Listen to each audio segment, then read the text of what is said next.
Assalamualaikum students, welcome to English class. How is everyone? I'm your English teacher. Dear students, open your new Oxford Modern English books. Page number 6.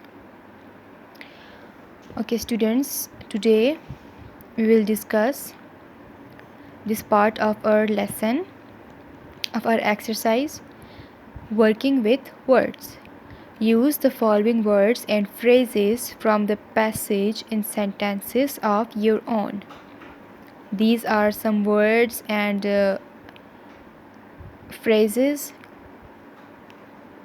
and we have to use these words and phrases in our own sentences. First, I'll let you know what phrase means.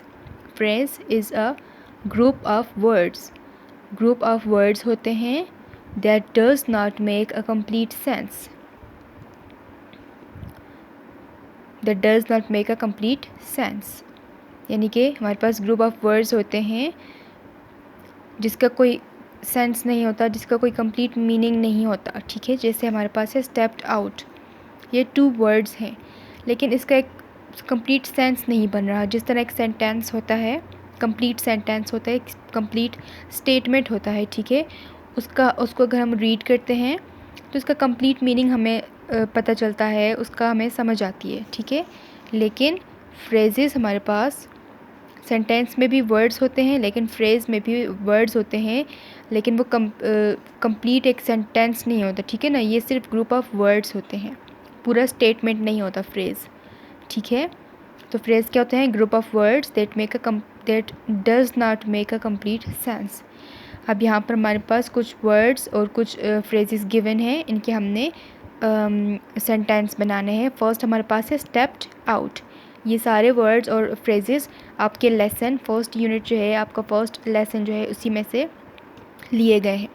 Stepped out.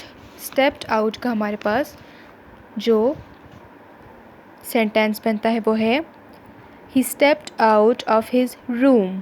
Stepped out, step बाहर, कदम. ठीक है ना, out बाहर यानी कि बाहर निकलना, बाहर कदम रखना. ही stepped out of his room. The second phrase is had no idea. Had no idea. Ahmed had no idea where to go. Ahmed had no idea where to go. Ahmed को बिल्कुल भी पता नहीं था कि इसको कहाँ जाना है, किस तरफ जाना है. C. Wondering whether. Wondering whether. I was wondering whether the book on the table is mine or not. Wondering whether का मतलब है गौर करना, सोचना कि क्या जो बुक है जो टेबल पे पड़ी है वो मेरी है या नहीं. Next phrase is grow into. She needs time to grow into her new role. यानी कि उसको कुछ वक्त चाहिए, टाइम चाहिए कि वो अपने नए रोल, अपने नए किरदार में ग्रो कर सके, बढ़ सके. गैदर्ड, इकट्ठे हुए. इसका उर्दू मीनिंग है इकट्ठे हुए. We all gathered under a tree as it was raining. हम सब एक ट्री के नीचे गैदर हुए, जमा हुए, क्योंकि बारिश हो रही थी. इट मस्ट बी एडमिटेड, यानी कि इसको तस्लीम करना होगा. It must be admitted that he is not my friend. Next word है remarkable.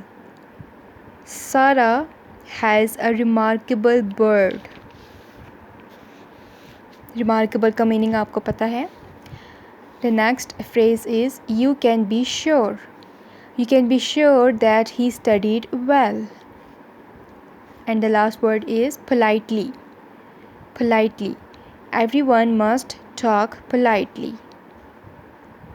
Okay students, today we are done here. अगर आपको इसके पिक्चर्स चाहिए हैं तो let me know. I'll inbox you. Thank you. Take care.